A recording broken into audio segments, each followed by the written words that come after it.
morning guys! Ayan, isang magandang araw po sa ating lahat. So ngayon po, ang video naman po namin ay tungkol sa isang innovative and healthy dish.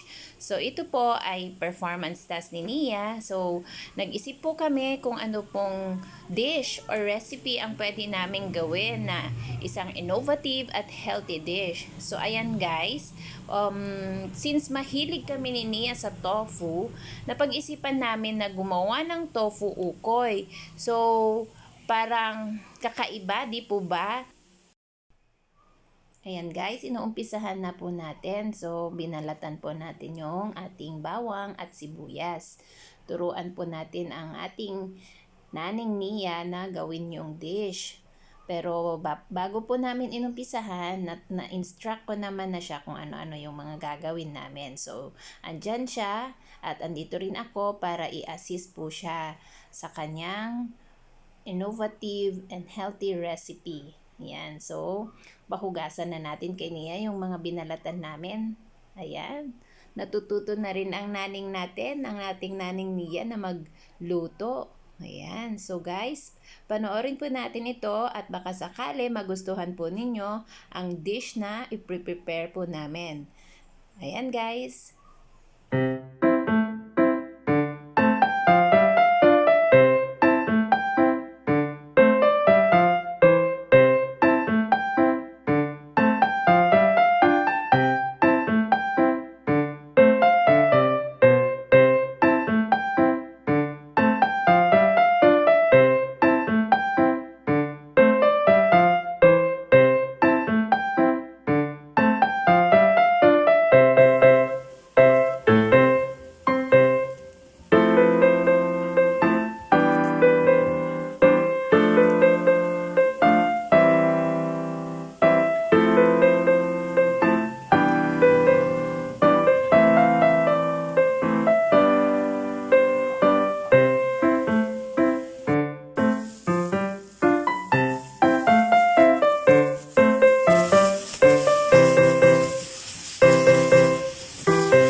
wonder what this tastes like.